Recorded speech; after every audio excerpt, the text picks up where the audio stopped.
Welcome back guys to anime recap world. आज मैं के साथ न्यू एनिमे रिकैप शेयर करने वाला हूँ जिसका नाम है वर्मील इन गोल्ड। स्टोरी शुरू होती है और तीगिया रॉयल एकेडमी ऑफ मैजिक में एक लड़का जिसका नाम ऑल्टो कोल्डफील्ड है अपना समनिंग एग्ज़ाम फेल कर देता है। अगर वो अगले दिन तक अपने फैमिलियर के साथ कांटेक्ट नहीं बना पाया तो वो सेकंड ईयर में नहीं जा पाएगा। उसकी चाइल्डहुड फ्रेंड लिलिया बहुत क्यूट है। जब उसे पता चला कि ऑल्टो फर्स्ट ईयर में रह सकता है तो वो सरप्राइज हो गई क्योंकि ऑल्टो ने सब क्लासेस में परफेक्ट ग्रेस लिए थे। ऑल्टो उससे कहता है कि उसके पास अभी भी अगले दिन तक का टाइम है और वो एक और बार ट्राई करेगा। वो लाइब्रेरी हेल्प के लिए जाता है। एक किताब सेल से गिरकर उसके सिर पर लगती है। ऑल्टो सरप्राइज हो गया कि ये एक किताब थी। ऑल्टो किताब घर ले आया और समनिंग स्पेल बुक में दिए गए रिचुअल को फॉलो किया। एक नेकेड डिमोन लड़की जिसका नाम वर्मिल है समन हो गई। दोनों ने कांटेक्ट बनाया और वर्मिल ने उसका माना ट्रेन करने के लिए ऑल्टो को किस किया। उसने ऑल्टो को सिड्यूस करने की कोशिश की लेकिन ऑल्टो ने माना कर दिया और उससे बोला कि कुछ कपड़े पहन लो। बाद में ऑल्टो कंफ्यूज था कि एक दो डीमोन उसका फेमिलियर क्यों बन गई क्योंकि हिस्ट्री में जो डीमोन्स थे वो हमेशा ह्यूमंस को डिस्ट्रॉय करते हैं। वर्मिल ने उसे बताया कि उसके एक किताब में सील कर दिया गया था और ऑल्टो ने उसे फ्री किया क्योंकि ऑल्टो के पास पावरफुल मैजिक है। वर्मिल ने डिसाइड किया कि ऑल्टो की सेवा करेगी ग्रेटिट्यूड में क्योंकि उसने उसे फ्री किया। अगले दिन वर्मिल ने अपने हॉर्न्स और टेल्स छुपा लिए ताकि वो एक इंसान लग सके। पहले तो टीचर ने बिलीव नहीं किया कि वर्मिल एक फेमिलियर है क्योंकि रिकॉर्ड्स में कभी ह्यूमंस फेमिलियर नहीं बन सकते थे। लेकिन वर्मिल ने अपने बूब्स पे मैजिक क्रेस्ट दिखाया इसलिए टीचर को उसे ऑल्टो का फेमिलियर मानना पड़ा। लिलिया ने डोज से देखा और वो वर्मिल से जेलस हो गई। क्लास के दौरान वर्मिल ऑल्टो की गोद में बैठ गई और उससे अफेक्शन दिखाने लगी। क्लास के बाद लिलिया ऑल्टो के पास गई। उसने कहा कि उसे वर्मिल पसंद नहीं है और उसने ऑल्टो को एक ड्यूअल के लिए चैलेंज किया। अगर लिलिया जीत गई तो वर्मिल ऑल्टो से दूर रहेगी लेकिन अगर ऑल्टो जीत गए तो लिलिया उसकी एक कमांड मांगेगी।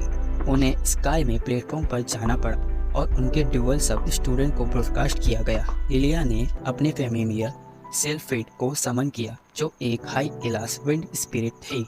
लिलिया ने अपनी विक्ट्री मैजिक अपने फेमिलियर के साथ कंबाइन करके ऑल्टो पर एक पावरफुल अटैक अनलीश किया लेकिन जब डस्ट क्लियर हुई वर्मिल ने लिलिया पर डायरेक्टली अटैक किया और ऐसा मैजिक उसको यूज़ किया कि लिलिया को इतना अराउज कर गई कि सब स्टूडेंट उसके सी सन सकते थे।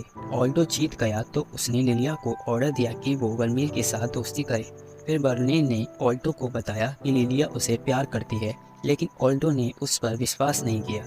वर्मिल ने उससे माना रिप्लेनिश करने के लिए फिर से किस किया और कहा कि उससे माना की ज़रूरत है वरना वो डिसअपियर हो जाएगी। उसने ऑल्टो को फिर से सिड्यूस करने की कोशिश की बाय सेइंग कि एक और इफेक्टिव तरीका है माना को रिप्लेनिश करने का लेकिन ऑल्टो ने माना कर दे और कहा कि एक किस काफ़ी है। अगले दिन जब वो स्कूल जा रहे थे सब लोग उन्हें देख रहे थे। ऑल्टो ने वर्मिल से कहा कि वो अटेंशन मत खींचो। अचानक एक ड्रैगन रैम्पेज पर चला गया लेकिन वर्मिल ने उसके एक फ्लिक के साथ रोक दिया जो ड्रैगन को स्काई में उड़ा दिया। प्रिंसिपल ने सेकेंड ईयर के लिए स्टूडेंट का वेलकम किया और वर्मिल ने अनविटिंगली बॉयज़ का अटेंशन अट्रैक्ट कर लिया क्योंकि सब उसके बूब्स के बारे में क्यूरियस थे। ड्रैगन का ऑनर जिसका वर्मिल ने हराया था और उसके बड़े भाई रेक्स वापस आए रिवेंज लेने के लिए लेकिन जब उनको ध्यान हटा ऑल्टो ने चुपके से उनके पीछे आकर उन्हें क्रिस्टल प्रिजन में ट्रैप कर दिया। रेक्स ने अपने फेमिलियर को समन किया और फ्री हो गया। रेक्स एक 5th ईयर स्टूडेंट था और उसने एक डायनासोर समन किया। रेक्स ने अपने फेमिलियर को अटैक के लिए भेजा लेकिन वर्मिल ने ऑल्टो का माना इंक्रीज कर दिया जो ऑल्टो को एक powerful crystal magic attack unleash करने की एबिलिटी दे गई और उसने रेक्स को डिफीट कर दिया। जब वो घर वापस आए वर्मिल ने ऑल्टो से पूछा कि उसे क्या चाहिए और ऑल्टो ने कहा कि वो एक ग्रेट मैजिशियन बनना चाहता है। ऑल्टो ने एक्सप्लेन किया कि इस वर्ल्ड में 4 अप्रेंटिस रैंक हैं ब्रॉन्ज सिल्वर और गोल्ड मैजिशियन लेकिन उसका एम प्लेटिनम रैंक मैजिशियन बनने का है। वर्मिल ने उसका सपने को अप्रूव किया और प्रॉमिस किया कि वो उसकी मदद करे। अगले दिन वो और लिलिया अपने दोस्तों मार्कोस और चार्लोट से मिलते हैं। मार्कोस एक नोबल फैमिली से आता है और वो इम्प्रेस था कि ऑल्टो ने 5th ईयर स्टूडेंट को हराया। उनके टीचर आए और कहा कि हेडमास्टर ने उन्हें बुलाया है। हेडमास्टर ने उन्हें एक स्पेशल टेस्ट दिया। जो भी फॉरेस्ट से फेरी फ्लावर को रिट्रीव करेगा वो क्लास रिप्रेजेंटेटिव बनेगा। मार्कस ने अपना फैमिलियर को समन किया और दौड़ गया, लेकिन एक मैन ईटिंग प्लांट ने मार्कस पर अटैक किया और चार्ल्स उसकी मदद के लिए रुका। इस बीच दूसरे लोग सर्च करते रहे और माउंटेन के टॉप पर फ्लावर को देखा, लेकिन सर्विस एंट्रेंस गार्ड कर रहा था। लिलिया ने इनविजिबिलिटी पोशन पी लिया और प्लान बनाया कि वो सर्बरिस का पास से चुपके गुजर जाएगी, लेकिन उसके कपड़े इनविजिबल नहीं हुए। लिलिया ने पैनिक हो गई कि वो ऑल्टो के सामने नेकेड हो जाएगी, लेकिन उसके पास और कोई चॉइस नहीं थी। जब लिलिया ने सर्विस के करीब गई, उसका सर दर्द होने लगा और वो डिटेक्ट हो गई। ऑल्टो ने सर्विस का ध्यान हटा दिया और लिलिया का फ्लावर लेने को कहा। वर्मेल ऊपर से आई और अपनी डिमोनिक पावर अनलिश कर दी, जिससे एक बड़ा एक्सप्लोजन हो। लिलिया फ्लावर उठाकर वापस ले आई और ऑल्टो को देना चाहा, लेकिन उसकी एबिलिटी एग्जॉस्ट हो गई थी और वो एम्बेरस हो गई और फ्लावर गिर गया, जो हवा के साथ उड़कर चार्ल्स के हाथ में आ गया। आखिर में चार्ल्स जीत गया और सबने उसको कांग्रेचुलेट किया। स्कूल जाने के रास्ते पर वर्मेल ने पहली बार क्रेप खाया और एंजॉय किया। 100 ऑफ सालों तक सील होने की वजह से उसे कभी मॉडर्न फूड का टेस्ट लेने का मौका नहीं मिला। स्टूडेंट स्काई की तरफ देखते रहे थे और सब student dragon riders leader Chris को एडमायर कर रहे थे। मार्कस ने एक्सप्लेन किया कि क्रिस कितनी एक्स्ट्रा ऑर्डिनरी थी। ड्रैगन राइडर्स लीडर होने के अलावा वो स्टूडेंट काउंसिल में एक एग्जीक्यूटिव भी थी और उसकी और स्कूल की 7 गोल्ड रैंक स्टूडेंट्स में से एक थी। ऑल्टो इम्प्रेस था कि क्रिस एक स्टूडेंट होते हुए भी गोल्ड रैंक पर पहुंच गई थी। उसने होप किया कि वो भी स्टूडेंट काउंसिल प्रेसिडेंट की तरह हो सकता है, जो प्लेटिनम रैंक के करीब थी। वर्मेल ने उसे बोला कि ये पॉसिबल है जब वो उसके चॉप कर रही थी। लिलिया ने जल्दी से उसे ऑल्टो से दूर धक्का दिया और दोनों यूजुअल तरीके से ऑल्टो के बारे में आर्ग्यू करने लगे। ऑल्टो ने उन्हें कहा कि और नॉइज मत करो वरना स्टूडेंट काउंसिल के साथ ट्रबल हो जाएगा। वर्मेल ने कहा कि वो सबको हरा देगी और ऑल्टो जल्दी ही गोल्ड रैंक पे आ जाएगा। जब वो वॉक कर रहे थे, स्टूडेंट काउंसिल उनके सामने आई और क्रिस वर्मेल को देखकर वंडर कर रहा था कि वो कौन है। फिर रेक्स को क्रिस ने तब मारा जब उससे पता चला कि वो ऑल्टो से हार गया था, जो उसके लिए एम्बैरेसिंग था। रेक्स का फैमिलियर एक डायनासोर था, ड्रैगन नहीं, इसलिए क्रिस ने उसे और माना और उसे यूज ड्रैगन राइडर से निकाल दिया। रेक्स का फैमिलियर एक डायनासोर था, ड्रैगन नहीं, इसलिए क्रिस ने उसे और मारा और उसे ड्रैगन राइडर से निकाल दिया। ऑल्टो ने सुना कि रेक्स हॉस्पिटल भेजा गया था, इसलिए उसने उसे विजिट किया। जब ऑल्टो और वर्मेल ड्यूरिंग प्लेटफॉर्म पर गए, क्रिस उनका सामना करने आई। क्रिस ने ऑल्टो को एक चांस दिया कि वो ड्यूअल से वापस आ जाए, लेकिन ऑल्टो और वर्मेल डिटर्मिन थे कि वो लड़ेंगे। क्रिस ने अपने फैमिलियर को समन किया जो एक ड्रैगन था और ऑल्टो ने अपना माना इंक्रीज किया। ऑल्टो ने अपना क्रिस्टल अटैक लॉन्च किया जो क्रिस को इम्प्रेस कर गया, लेकिन क्रिस ने अपना मैजिक से उसे अटैक को एक ब्लास्ट में रोक दिया। उसने फिर से शूट किया और वर्मेल को उसका अटैक ब्लॉक करना पड़ा। ऑल्टो ने काउंटर अटैक करने की कोशिश की और क्रिस पर बड़े बड़े क्रिस्टल का बराज लॉन्च किए। अटैक लैंड हुआ और एक बड़ा एक्सप्लोजन हुआ। ऑल्टो को रिलीफ मिला कि सब कुछ खत्म हो गया, लेकिन क्रिस अपनी ड्रैगन पर राइड करते हुए उठ गई और बोस्ट किया कि ड्रैगन्स दुनिया के सबसे सुपीरियर क्रिएचर्स हैं और बाकी सब उनसे इंफीरियर हैं। क्रिस ने ऊपर से फायरबोल्स का कमांड किया जो ऑल्टो और वर्मेल की तरफ आई, लेकिन वर्मेल ने ऑल्टो का प्रोटेक्ट किया और उससे माना बिल्ड अप करने को कहा। वो डिटरमिन थी कि वो क्रिस को गलत साबित करेगी। जब क्रिस ने डिस्ट्रक्शन कंटिन्यू कर रखा, ऑल्टो ने क्रिस्टल शार्ड्स का यूज़ किया और वर्मेल के साथ मिलकर क्रिस पर जंप किया। उससे पहले कि क्रिस रिएक्ट कर पाती, ऑल्टो में ड्यूअल जीत लिया। ऑल्टो स्कूल में पॉपुलर हो गया और लड़कियां उसके ऊपर फिदा हो गईं, जो लिलिया को और ज़्यादा जेलस बनाने लगा। क्रिस ने रेक्स से मिलकर माफ़ी मांगी, जो रेक्स के लिए सरप्राइज था क्योंकि क्रिस जैसे लोग माफ़ी नहीं मांगते। रेक्स ने क्रिस के साथ पैचअप किया और दोनों फिर से दोस्त बन गए। रात को वर्मेल ने एक और बार ऑल्टो को सेड्यूस करने की कोशिश की, लेकिन ऑल्टो ने कहा कि किस सिर्फ उसी को करनी चाहिए जिसे तुम प्यार करते हो। इस पे वर्मेल ने कहा कि वो सच में ऑल्टो से प्यार करती है। अगले दिन ऑल्टो थोड़ा परेशान होता है, जबकि वर्मील बिल्कुल फ्रेश और रिलैक्स लगी रहती है। ऑल्टो को याद आता है जब वर्मील ने उससे कहा था कि वो उससे प्यार करता है और उसको चेहरा लाल हो जाता है। फिर वो प्रोफेसर ऑब्सीडियन से मिलता है और पूछता है, क्या डीमंस ह्यूमंस से प्यार कर सकते हैं? ऑब्सीडियन उससे कहता है, डीमंस को बस ह्यूमंस का माना चाहिए होता है, उनको प्यार सिर्फ दिखावा होता है।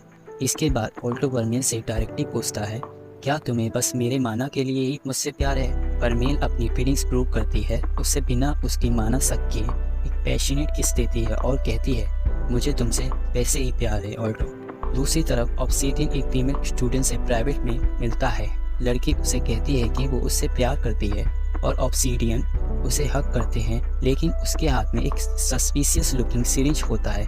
कुछ टाइम बाद वो लड़की अपने रूम में फ्रोजन कंडीशन में मिलती है। उसे रेस्क्यू कर लिया जाता है, लेकिन वो कोमा में चली जाती है। स्टूडेंट काउंसिल इस अटैक की इन्वेस्टिगेशन शुरू करती है। वाइस प्रेसिडेंट रियुगा शिनोजी और एग्जीक्यूटिव जेसिका डिस्कस करते हैं कि ये चौथा इंसिडेंट जहां एक स्टूडेंट कोमा में गया। इस बीच ऑल्टो को अपना फेमिलियर के बारे में एक रिपोर्ट लिखा के लिए असाइन किया जाता है। लिलिया अपने रूम के बाहर चार्लोस के साथ होती है। उसके पास एक इनविजिबिलिटी पोशन और ऑल्टो के रूम की डुप्लीकेट की होती है। लिलिया अपने कपड़े चार्ल्स के पास छोड़ देती है और इनविजिबिलिटी पोशन लेके चुपके चुपके बॉयज डॉर्मेटरी में ऑल्टो के रूम में घुस जाती है। वो ऑल्टो का लॉक क्वाइटली खोलती है और रूम के अंदर एंटर करती है। जब ऑल्टो उसके पास से गुजर रहा होता है, लिलिया पैनिक हो जाती है, लेकिन ऑल्टो सिर्फ एक किताब उठाने के लिए रुकता है। राइट बुक की तलाश में ऑल्टो गलती से लिलिया को टच कर लेता है बिना रियलाइज किए, और लिलिया एकदम शॉक और स्टन रह जाती है। ऑल्टो अपनी रिपोर्ट कंप्लीट करता है, उसमें वर्मील का पसंद की चीज़ें लिखता है। इस वक्त क्रिस और उसके ड्रैगन एक पोसेस रेक्स और उसके म्यूटेड डायनासोर से हरा दिया जाता है। फिर फ्लैशबैक दिखाया जाता है जब रेक्स पहली बार अपने फेमिलियर एग को समन करता है। वो उसका साइज से बहुत एक्साइटेड होता है और यंग क्रिस भी इम्प्रेस हो जाती है। तभी से वो दोनों दोस्त बन गए थे। ऑल्टो और वर्मील ग्रोसरी शॉपिंग कर रहे होते हैं जब अचानक रेक्स का भाई पैनिक में आकर उनसे मदद मांगता है। क्रिस अभी भी रेक्स से मार खा रही होती है। वो फाइट बैक करने की कोशिश करती है और उस पर फायरबॉल्स मारने की, लेकिन रेक्स उस फायर को रोक देता है और उसकी बॉडी म्यूटेट होने लगती है। ऑल्टो और वर्मील वहाँ पहुँचते हैं और उसे छुड़ाने के कहते हैं। रेक्स क्रिस को साइड में फेंक देता है और ऑल्टो से बदला लेने का फैसला करता है। उस पहले वाले हिट के रेक्स की पावर कंट्रोल से बाहर हो जाती है और वर्मील समझ जाती है कि इस पावर में कुछ गलत है। ऑल्टो के हाथ ग्लो करते हैं जबकि वर्मील फाइट के लिए रेडी होती है। तभी स्टूडेंट काउंसिल प्रेसिडेंट एलेना अपनी स्वीट फेमिलियर के साथ वहां आती है और रेक्स पर कुछ स्लैश मारकर उसका म्यूटेशन तोड़ देती है। क्रिस तुरंत रेक्स के पास दौड़ती है जो अब बेहोश पड़ा होता है।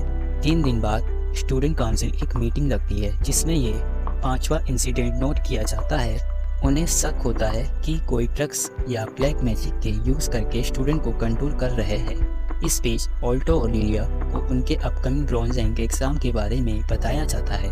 वर्मील ऑल्टो से कहती है कि वो थोड़ी थकी हुई है और डॉम वापस जा रही हो। लिलिया इस मौके का फायदा उठाकर ऑल्टो के साथ अकेले रहने का बहाना बनाती है, पढ़ाई का एक्सक्यूज देते हुए। जब वर्मील डॉर्मेटरी की तरफ जा रही होती है, उसके सामने प्रोफेसर ऑब्सीडियन से होता है। वर्मील उसे तुरंत पकड़ लेती है और कहती है, मुझे पता है कि तुम्हें इस सब के पीछे हो।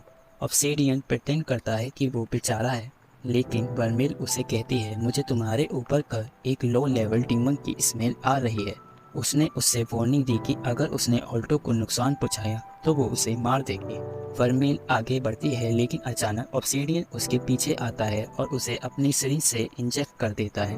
वर्मील दर्द महसूस करती है और dark energy out of control होने लगती है। इस वक्त ऑल्टो को एक शार्प पेन महसूस होता है और उसके हाथ ग्लो करने लगते हैं। बाहर से बड़ी एक्सप्लोजन होती है और ऑल्टो रियलाइज करता है कि वर्मील डेंजर में है, इसलिए वो तुरंत उससे ढूंढने निकलता है। पूरा स्कूल डार्क एनर्जी की वेव महसूस करता है और स्काई भी डार्क हो जाता है। एलेना वहां पहुंचती है, लेकिन उसे एक पेपर डॉल मिलता है जो बार बार मल्टीप्लाई होकर एक क्रिएचर बनाता है जो कहता है कि मैं तुम्हें आगे नहीं जाने दूंगा।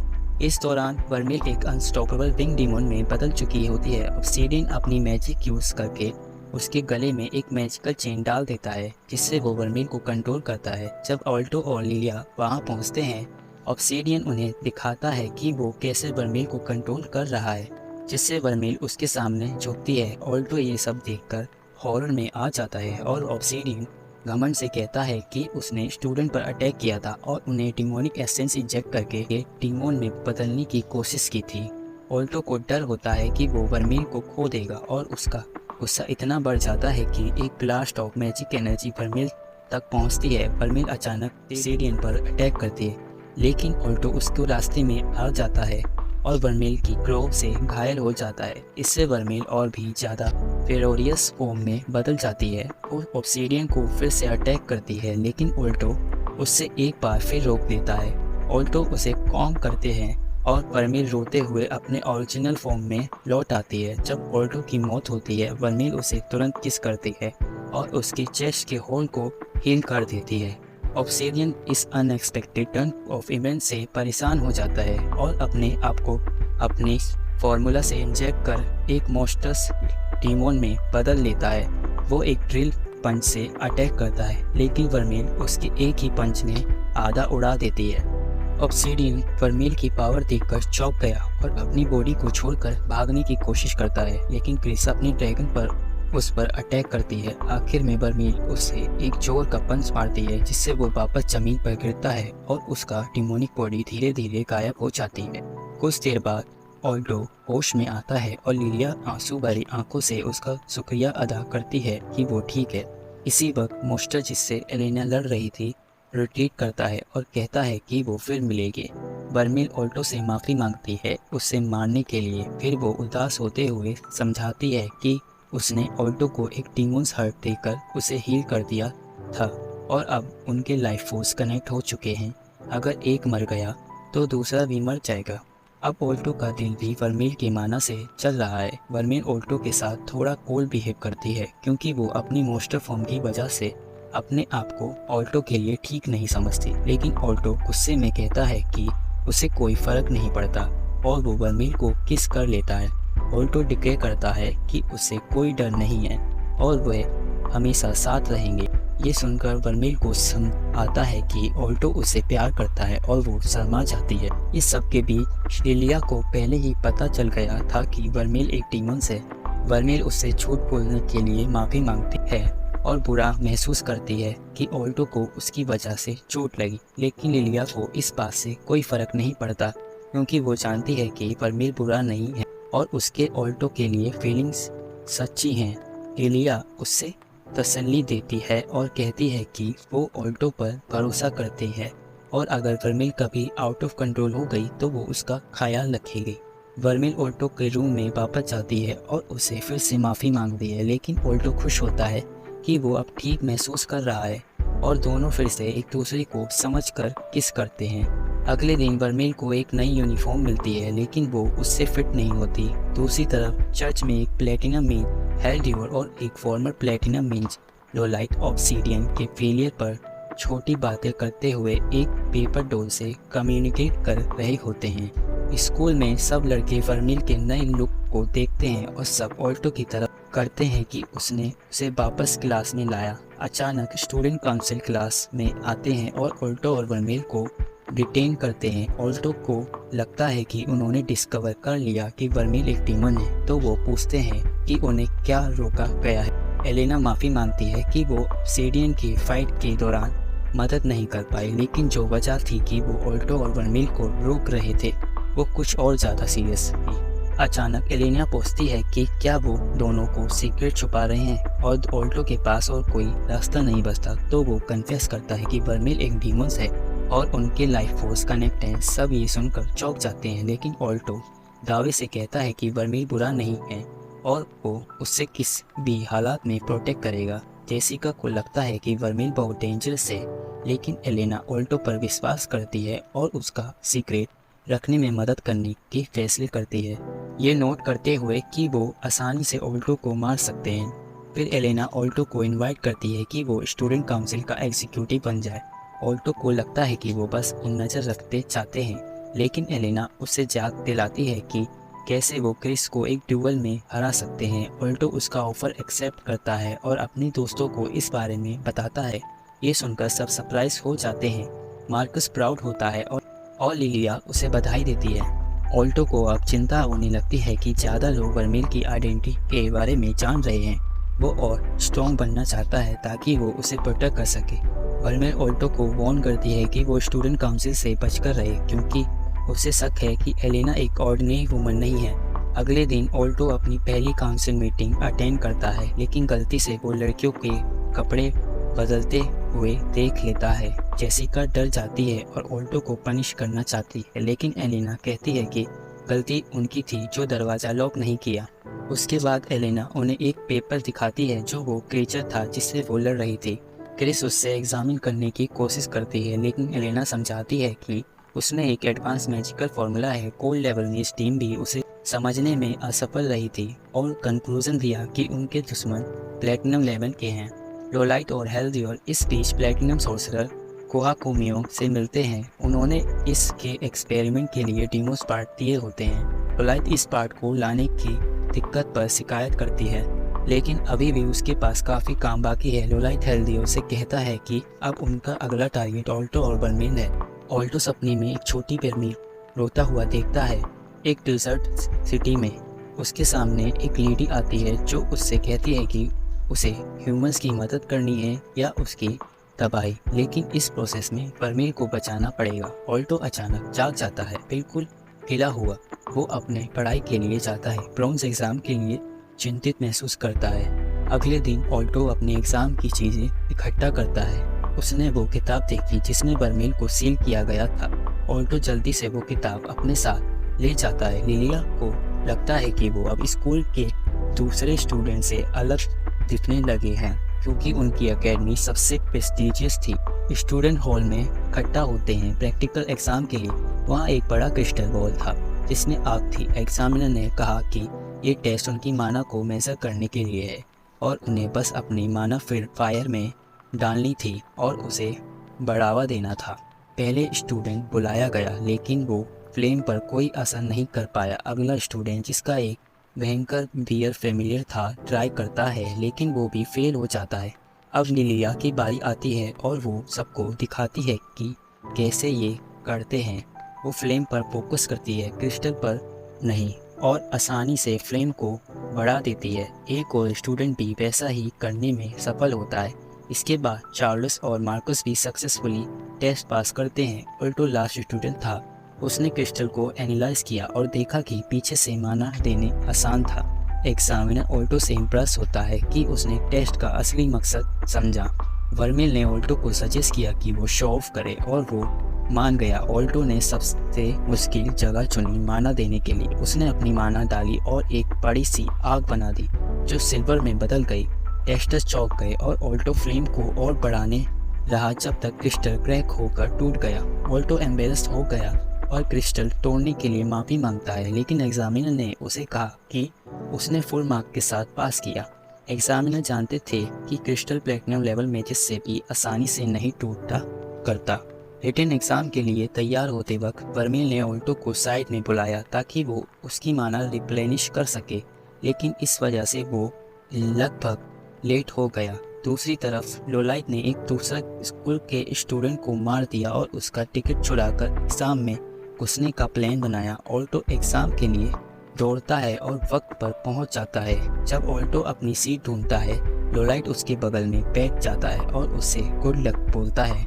ऑल्टो एग्जाम शुरू करता है, लेकिन डिस्ट्रैक्ट हो जाता है जब उसे लगता है कि लोलाइट सो गया है। ऑल्टो उससे इग्नोर करके एग्जाम पर फोकस करने की कोशिश करता है। उसने नोटिस किया कि क्वेश्चन पिछले सालों से ज़्यादा मुश्किल हैं। लोलाइट आखिरकार जागते हैं और सेकंड में एग्ज़ाम कंप्लीट कर लेता है। उसने ऑल्टो को देखकर मजाक किया कि वो कितना स्लो। दोनों को बात करने के लिए डांटा गया, लेकिन लोलाइट को कोई फ़र्क नहीं पड़ा।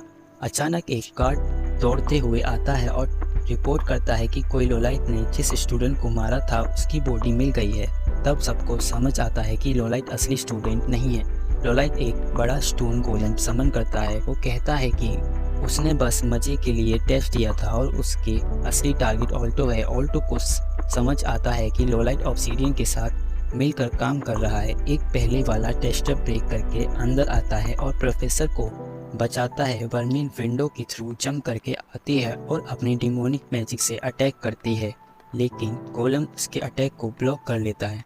ये रिवील होता है कि लोलाइट सबसे छोटी उम्र का प्लेटिनम रैंक मेज था और उसे स्ट्रॉन्गेस्ट मेज कहा जाता है। लिलिया और दूसरे उनकी मदद करने की कोशिश करते हैं, लेकिन हेलिडोर के मैजिक से प्रोटेक्टिव बिल्डिंग की वजह से वो नहीं कर पाते। लोलाइट अपने गोलम को ट्रांसफॉर्म करके उसमें कई कैनन्स लगा देता है। ऑल्टो अटैक करने की कोशिश करता है, लेकिन गोलम उनके सभी अटैक्स को ब्लॉक कर लेता है। बिल्डिंग डिस्ट्रॉय हो जाता है और वर्मिल को कैप्चर कर लिया जाता है। ऑल्टो गुस्से में आ जाता है और उसका गोल्डन माना ग्लो करने लगता है। वो एक ज़बरदस्त अटैक अनलिश करता है जो गोलम को एक ही स्ट्राइक में डिस्ट्रॉय कर देता है। ऑल्टो बिल्कुल सुपर सैयन बन जाता है। वर्मिल को किसी भी हालात में प्रोटेक्ट करने की कसम खाता है। लोलाइट अपनी नाइट को समन करके ऑल्टो को चोट पहुंचाता है। लोलाइट अपने प्लान को रिवील करता है कि वो वर्मिल की डिमोनिक पावर का यूज़ करके दुनिया को बर्बाद करना चाहता है।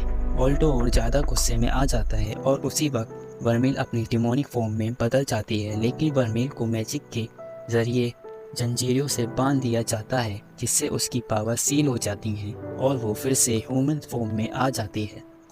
लोलाइट ऑल्टो को ख़त्म करने का फैसला करता है, लेकिन वर्मिल की सील बुक ने अटैक को ब्लॉक कर दिया। वो लेडी जो ऑल्टो के सपने में आई थी अब सामने आ जाती है। वो पहले मेज थी और उसने वर्मिल को सेल किया था।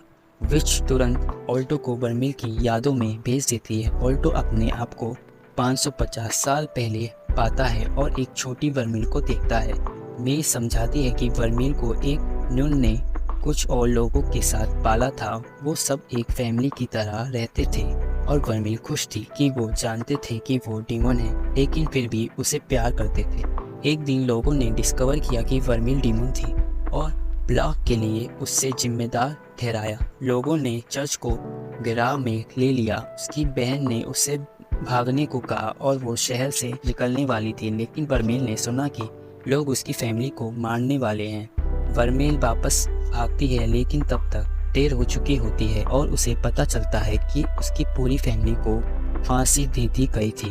वो बिल्कुल टूट जाती है और गुस्से से अपनी डीमन फॉर्म में आ जाती है। आखिर में वर्मिल सबको मार देती और शहर को जलाकर एक बड़ी सी खाई छोड़ देती है। ऑल्टो को कुछ दिखता है, उसे हिलाकर रख देता है। मेज कहती है कि यही उसका जुर्म था और इसलिए वो सील की गई थी।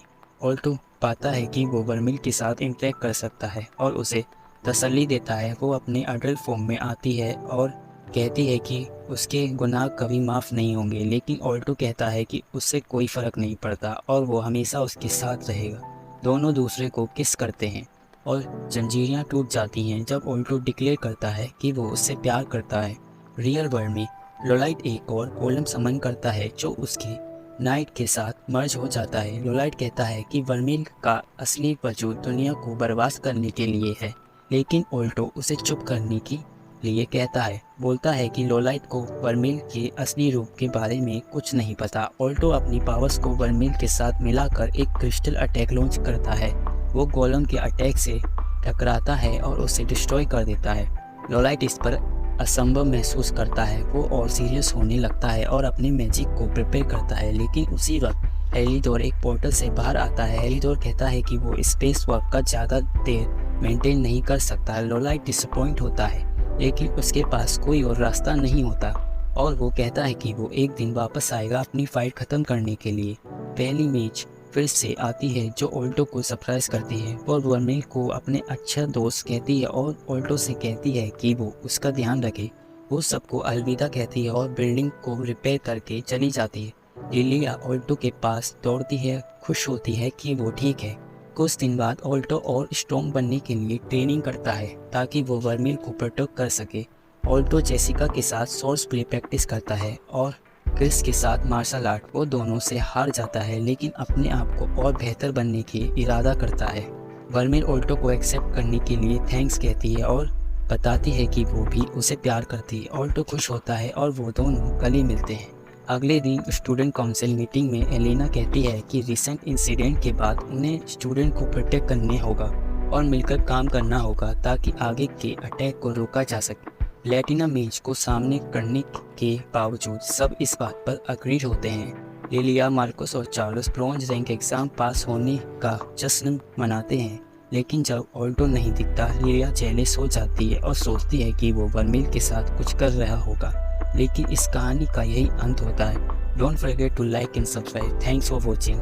मिलते हैं आपको अगली रिकैप में।